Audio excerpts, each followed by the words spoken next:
Merci Madame la Présidente, Monsieur le Ministre, mes chers collègues. Je n'arrive pas à me résigner à obéir à l'absurde. Nous sommes des hommes, nous réfléchissons, nous pensons, nous discernons. L'absurde ne s'accepte pas. Avec ce pass vaccinal, aujourd'hui, tel qu'il va être peut-être voté, on peut donc tout à fait être au restaurant à côté de quelqu'un qui a son schéma vaccinal, mais qui est positif, on le sait, mais on ne peut pas être à côté de quelqu'un qui, certes, n'est pas vacciné, mais est négatif, a fait un test PCR. Tout cela est absurde et l'absurde ne s'accepte pas. Exactement comme marcher dans la rue ou en forêt seul avec personne à côté. C'est absurde. On ne peut pas faire obéir les gens à l'absurde. Interdire la boisson, là, debout ou assis, ou boire dans un établissement sportif. On sait bien qu'on a besoin de boire quand on fait du sport. C'est absurde.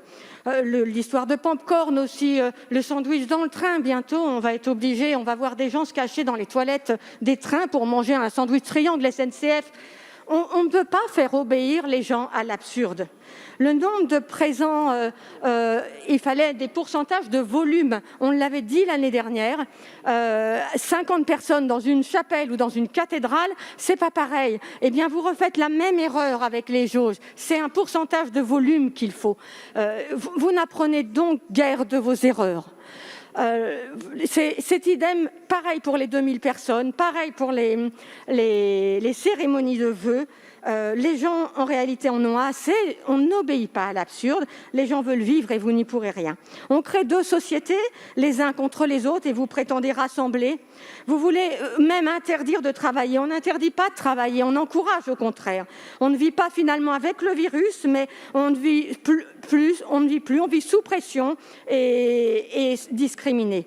Je ne parle même pas des enfants qui vont porter le masque dès 6 ans, et on verra les dégâts que ça fait quand on sait que la pensée, le langage structure la pensée, et nos personnes âgées qui se laissent glisser.